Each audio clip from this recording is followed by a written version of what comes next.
Hello दोस्तों, हाजिर हूँ हाई स्कूल लोवन के 15वें एपिसोड के साथ। अगर आपने पिछले एपिसोड नहीं देखे तो उनका लिंक नीचे डिस्क्रिप्शन में है। पिछले एपिसोड में हमने देखा लिसुबी जीहे के घर रहने आती है। ऑफिसर वूजिन को सारी सच्चाई पता चलती है। चलिए 15वां एपिसोड शुरू करते हैं। एपिसोड शुरू होते ही हम देखते हैं वो यूं जीहे के घर रहने के लिए आता है, पर जीहे उसे वापस जाने के लिए कहती है। संग्योल कहता है अगर वो यूं यहाँ रहेगा तो मैं यहाँ नहीं रहूंगा, और वहाँ से चला जाता है। ऑफिसर वूजिन वूयो को वहां रहने की परमिशन देते हैं। जी हैं इस सिचुएशन से बहुत परेशान होती हैं। ऑफिसर वूजिन और संग्योल एक होटल में बैठकर आगे क्या कर सकते हैं ये बातें कर रहे थे। साथ ही ऑफिसर वूजिन ड्रिंक ले रहे थे। उन्हें देख संग्योल भी अपना टेंशन मिटाने के लिए पीने लगता है। संग्योल फुल टाइट होकर ऑफिसर वूजिन के साथ घर आता है। जी हैं ऑफिसर वूजिन से माफी मांगती है, पर ऑफिसर वूजिन ये सोचकर परेशान थे कि जी हैं अपने सगे बेटे को ऐसे छोड़ सकती है तो वो संग्योल के साथ क्या करेगी। दूसरी तरफ वूयो संग्योल को ब्लैंकेट ओढ़ाता है। संग्योल सुबह उठ के वूयो को उसके साथ चिपक के सोते हुए देख उसे बेड से नीचे ढकेल देता है। वूयो इस पर कहता है रात भर तुम मेरे ऊपर बार बार गिर रहे थे। दोस्तों, बेड से गिरने की वजह से वूयो के कंधे में चोट लगी थी। सुबह लिसुबी ऑफिसर वूजिन के लिए जूस बनाती है और उनके जूते भी साफ करके रखती है और उन्हें वूयो को घर में रहने देने की विनती करती है।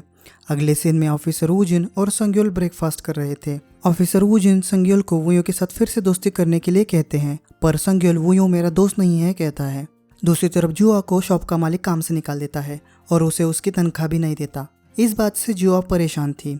ताइहो वहां आके जुआ के साथ मस्ती करने की कोशिश करता है, पर जुआ को रोते देख उसे पता चलता है कि शॉप ओनर की वजह से वो रो रही है, तो वो शॉप ओनर को सबक सिखाने जाने लगता है, पर जुआ उसे रोक लेती है। ताइहो वादा करता है कि वो शॉप ओनर से बदला लेगा और जुआ को आंसू पोंछने के लिए रुमाल देता है और दोनों स्कूल के लिए निकलते हैं। क्लास में टीचर जीहे का क्लास चल रहा था। जेसुक बोयनोक और ताइहो को मैसेज करके चुनसिक और योहान को बुली करने को कहता है, पर इस पर वो दोनों कुछ भी रिएक्शन नहीं देते।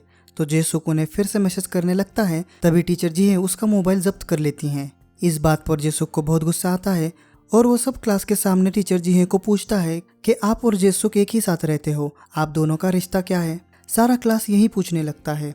इस बात पर टीचर जीहे सबको बताती हैं कि संग्योल उनका बेटा है। सारा क्लास शॉक हो जाता है। अगले सीन में जेसुक दायोल को उन आदमियों के साथ घूमने का कारण पूछता है, तो वो कहती है कि वो एजेंसी के मैनेजर थे जो उसे सिंगर बनने में मदद करने वाले थे, पर जेसुक ने सारी मेहनत पर पानी फेर दिया। आगे वो कहती है एटलीस्ट उसके पास कुछ सपना तो है, पर जेसुक तो गया गुजरा है क्योंकि उसके पास उसके भविष्य के लिए कोई सपना नहीं है। अगले सीन में क्लास टीचर उस शॉप ओनर से मिलते हैं और जुआ की बची हुई तनख्वाह मांगते हैं और नहीं देने पर उसकी कंप्लेंट करने की धमकी देते हैं। शॉप ओनर डर के पैसे दे देता है।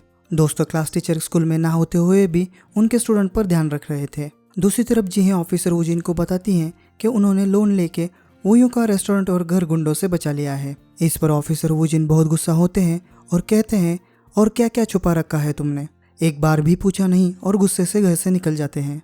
उन दोनों का झगड़ा संग्योल भी सुन लेता है और जीहे के साथ उसकी भी बहस हो जाती है। दूसरी तरफ वूयो के रेस्टोरेंट में हम देखते हैं जुआ को वूयो काम पे रख लेता है। जीसू और चुनसिक भी मदद कर रहे थे। जीसू वूयो को कहता है लिसुबी और संग्योल एक साथ रह रहे हैं, ये बात अच्छी नहीं, क्योंकि लोग कहते हैं अगर एक लड़का और लड़की जो एक दूसरे को पसंद नहीं करते पर बार बार मिलने से एक दूसरे को पसंद करने लगते हैं। इस पर वूयो कहता है हाँ, इसी वजह से तुम यंग यंग से रोज मिलते हो। दोस्तों, वूयो ने जीसू को सही पकड़ा था। जीहे के साथ की बहस के बाद संग्योल गेम पार्लर में आके बैठता है। वहाँ उसे जेसुक मिलता है। जेसुक संग्योल को उसके भविष्य के सपने के बारे में पूछता है। जेसुक अब अपने बारे में सोचने लगा था। संग्योल जेसुक को मदद करने के लिए कहता है और हम अगले सीन में देखते हैं संग्योल और जेसुक बहुत सारे लड़कों को वूयो के रेस्टोरेंट में ले जाता है। उसमें बोयनोक और ताइहो को भी मजबूरन आना पड़ता है। संग्योल सबको अपनी तरफ से पार्टी देता है और मेन्यू का सब कुछ ऑर्डर करता है। बोयनोक को ये सब पसंद नहीं आता तो वो अपने हिस्से के पैसे रखकर वहां से चला जाता है। तो जेसुक ताइहो को कहता है इसका कुछ तो करना पड़ेगा। सब लोगों के जाने के बाद वो संग्योल को पैसे मांगता है, पर संग्योल कहता है इस रेस्टोरेंट की मालिक मेरी माँ है तो मैं क्यों दूं। अब वूयो को पता चलता है कि जीहे ने इस रेस्टोरेंट को बचाने के लिए पैसे दिए हैं। संग्योल और लिसुबी रेस्टोरेंट से घर जा रहे थे, तभी रास्ते में एक छोटा लड़का संग्योल से टकराता है। संग्योल बड़े प्यार से उस बच्चे की पूछताछ करता है। जब लिसुबी उस बच्चे के सर पर हाथ फेरती है तब संग्योल लिसुबी के हाथ के निशान को चमकते हुए देखता है। घर आने के बाद संग्योल उस निशान को याद करके उसे कागज पर ड्रॉ करता है और वो ड्राइंग चमकने लगती है। ये देख संग्योल हैरान हो जाता है। अगले सीन में संग्योल वूयो के साथ शर्त लगाता है, अगर वो जीता तो वूयो लिसुबी का सच बताएगा। शर्त के लिए संग्योल पुल ऑफ चुनता है क्योंकि वो जानता है वुयों का कंधा जख्मी है, पर फिर भी वुयों जीत जाता है और वो संग्योल को अपना मुंह बंद रखने के लिए कहता है और आगे ना झगड़ने के लिए कहता है। रात में वुयों का कंधा बहुत दुख रहा था, उसे नींद भी नहीं आती। वो पेन किलर ढूंढता है, जिहे उसे देख उसे पेन किलर देती है। दूसरी तरफ संग्योल चुपके से लिसुबी के कमरे में जाता है और उसके हाथ का निशान देखता है जो अब और भी ज्यादा चमक रहा था। लिसुबी डर के उठती है और संग्योल वहां से चला जाता है। अगले दिन सुबह जिहे को वुयों के पास सोते देख संग्योल को बहुत गुस्सा आता है और वो जानबूझकर ब्रेकफास्ट में क्रैब्स का सूप बनाता है क्योंकि वो जानता है जिहे और वुयों को क्रैब्स से एलर्जी है। पर जिहे फिर भी सारा सूप पी लेती हैं, साथ ही वुयों के हिस्से का भी। ऑफिसर वुजिन इस घटिया हरकत के लिए संग्योल को बहुत डांटते हैं और सुधरने के लिए कहते हैं। दूसरी तरफ जिहे की तबीयत बिगड़ जाती है। वुयों उनसे मिलने आता है। तब जिहे वुयों को बताती है कि डिवोर्स होने के बाद वुयों को अकेले संभालना बहुत मुश्किल था और जिहे को डर था कि उन्होंने वुयों को अपने पास रखा तो वो मर जाएगा, पर यह सिर्फ एक बहाना था और इसका उन्हें अफसोस भी है। अगले सीन में लिसुबी संग्योल को वुयों से दूर रहने के लिए कहती है।